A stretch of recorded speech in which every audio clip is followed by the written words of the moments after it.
How's it going, everyone? Shiny Plume here with a Mitsurugi Azamina Deck profile. Now, this version uses some new things that people have been trying out using quick play spells. And I thought it would be very interesting to combine it with the Mitsurugi Azamina deck that I already play.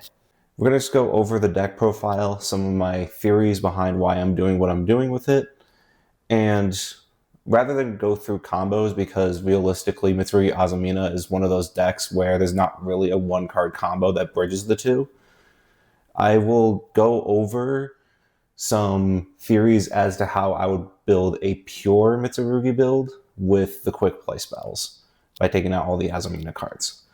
So let's get into the deck profile. So this deck is 50 cards in the main deck. Start off with 2 copies of Murakumo.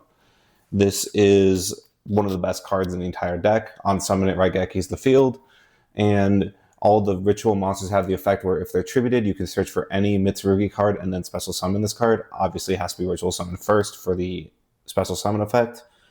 3, Habakiri. This is the best starter in the deck for sure.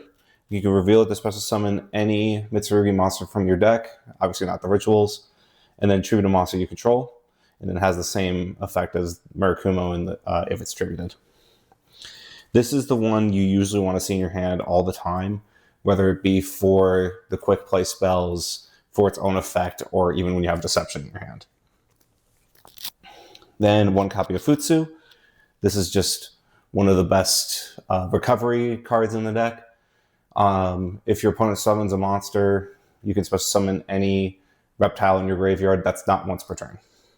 Then for the Mitsurugi main deck monsters, I'm playing actually a pretty high package of them.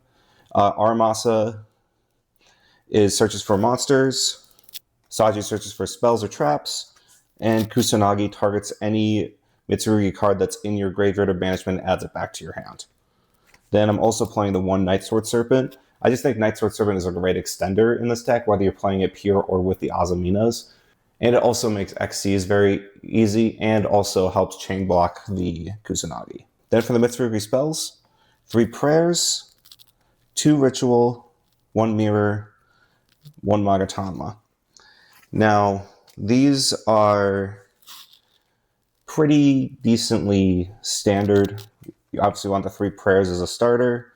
The one that's interesting, some people play 1 of this. I like playing 2 of it because in some hands where I have Murakumo plus a ritual, I actually really like that. I actually don't mind having that in hand at all.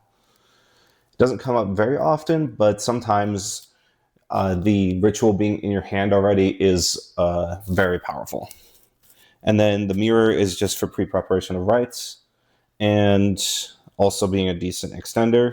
And then Magatama is a quick play spell that doesn't come up very often, but it helps also get the deck to 50 cards.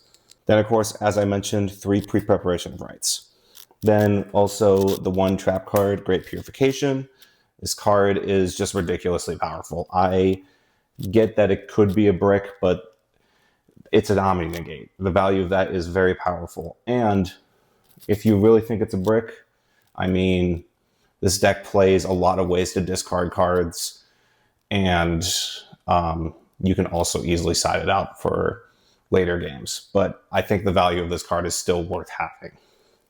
Then for the Azamina engine of this deck, got 1 Diabell Star, 2 Wanted, 3 Deception, and 1 Hallowed Azamina. So if you don't know what this package does, basically the Hallowed Azamina summons a fusion monster that is an Omni Negate in Ilia Sylvia. And the way you get there is by Deception, tributing a monster from your hand or field to search for the Hallowed Azamina. So that does make Hallowed Azamina a brick if you have these other cards in your hand, which is a problem, of course, with the deck. But at the same time, it's also not that bad if you already have the Deception plus the Hallowed Azamina, which is one of the reasons why I play 3 Deception. The other reason I play 3 Deception is because of all the cards in the engine, this is the one you want to see in the hand the most. Because while Diabell Star and Wanted can get you to Deception, usually you have to pitch a card to do so. And yeah, you end up going even at the end of the day, and it gets you the Omni Negate. But the problem with that, of course, is that you might have to pitch a really good card for that. So you'd rather see just the deception right off the bat in this deck rather than the things that search it.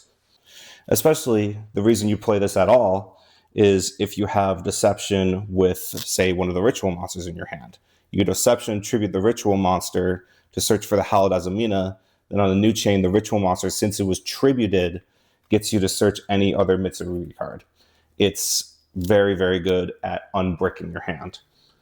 So it's better to, especially since this deck loses the Droll and Lockbird, it's better to just have the deception in your hand rather than the thing that searches it.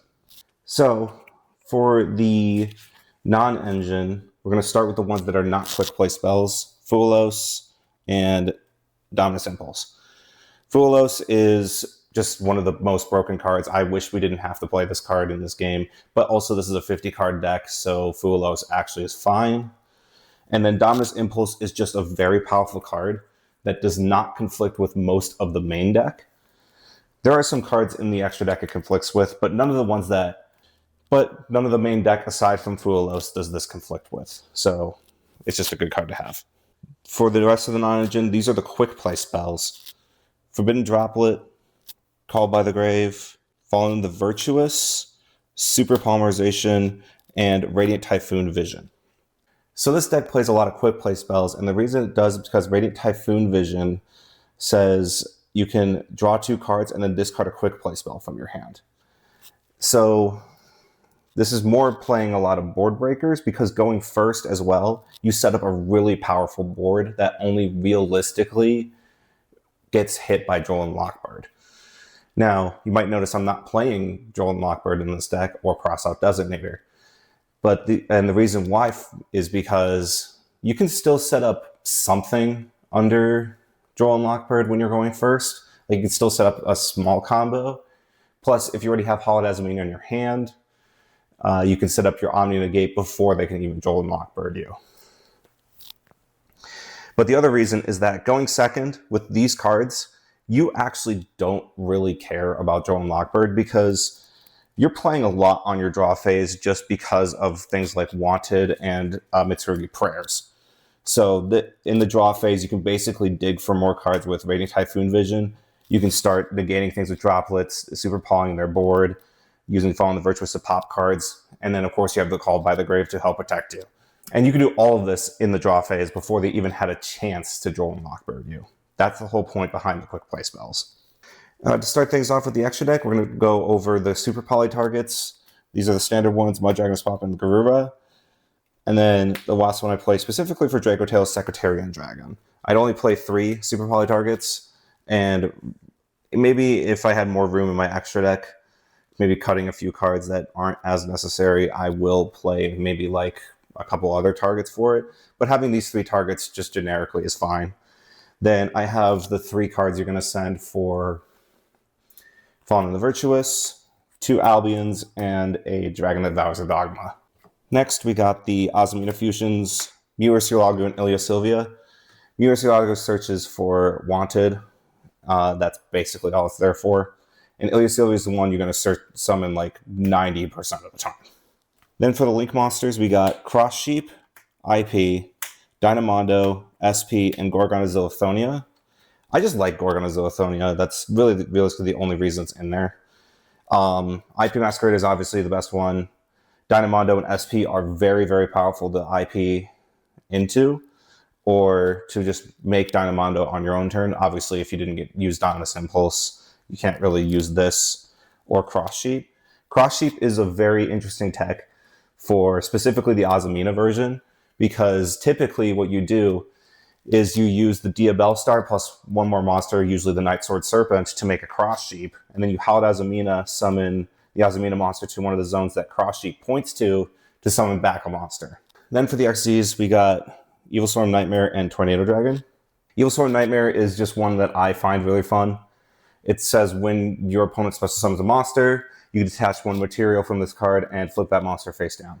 And that is not once per turn as long as it has material. So you basically have 2 Book of Moons or Book of Eclipses if they summon multiple at the same time. It is made using specifically 2 dark monsters, so you can't use Night Sword Serpent for this, but it's not that hard to get 2 Mitsurugi monsters on the board. Then Tornado Dragon. This is specifically for back row heavy decks, or if Draco Tail tries to use 5 mana on turn 1. When Mitsurugi is going first and then Draco Tail tries to use 5 mana, you basically want to get to a spot where you can still make a Tornado Dragon and start popping their back row that they're trying to set up for themselves on the next turn. It does conflict with Dominus Impulse, but rarely going first do you use Dominus Impulse anyway. Then for the side deck, let's get the less interesting cards out of the way. Ash Blossom in the side deck, Duster, Talent, 3 Thrust, Evenly Matched, and Different Dimension Ground. These all have their uses, but they're just kind of standard. For the more interesting ones, we got the 1 Wosu in the side. This is just specifically because usually going second, I actually side out most of the Azamina package, so this is actually safe to start playing again. And also, somebody at my locals plays Lunalight. Then, for the last 4 cards in the side deck that are very interesting, 3 Turning of the World and 1 Demise King of Armageddon. So, this was based off of a regional Mitsurugi list that I saw. I'll link it in the description. It's very interesting. And this is where I got most of the theory behind playing quick plays from. But one of the things they did was using Turning the World to ritual summon Demise King of Armageddon. And how you do it is Turning the World is a quick play spell that lets you ritual summon Demise from your deck by attributing a ritual monster from your hand. You might see where this is going. So if you have, say, a Habakiri or a Murakumo or a Futsu in your hand, and you have this in your hand, during your draw phase, you can activate Turning the World to ritual summon Demise by attributing a Mitsurugi monster in your hand, and then you use that Mitsurugi monster to search for another card. And why would you do this? Well, Demise says you can pay 2,000 life points to destroy all other cards on the field. So basically, the whole point of it is to... It's mostly for Draco Tail, but there's some use cases for decks like Yami as well.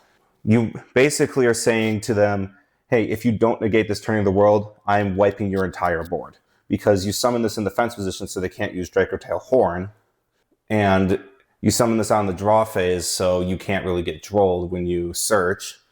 And they can't use things like 5 mana or Valor until the main phase. At the very bare minimum, it baits out some interruption.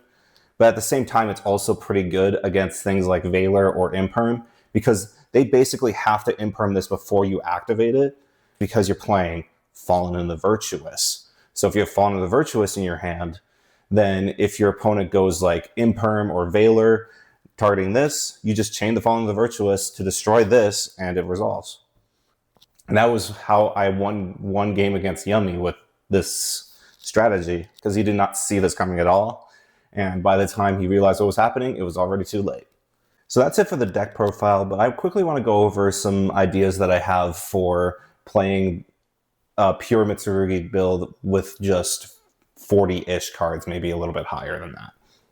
I think that going forward, if I want to play Mitsurugi Azamina, I don't think I'm going to play this heavy quick play spell package, as fun as this is.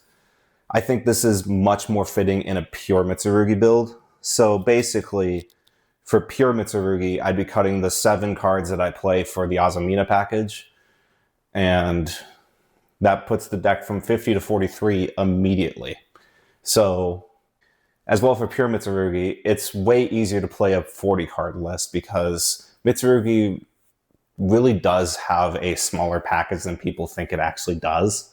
I would still play things like the Radiant Typhoon Vision, but if you guys have any ideas for like other cards I should cut in order to make the deck 40 cards without really cutting the main Mitsurugi package, because I think the problem is when I want to play pure Mitsurugi, I think we need a bigger Mitsurugi package and then a bit less non-engine. So if you guys can think of some of the non-engine that is pretty cuttable to get the deck closer to 40, or maybe even some to add to make the deck maybe like 42-ish, then let me know, because one of the things I thought of was maybe like cutting Super Poly and then adding Crossout and Drone Lockbird.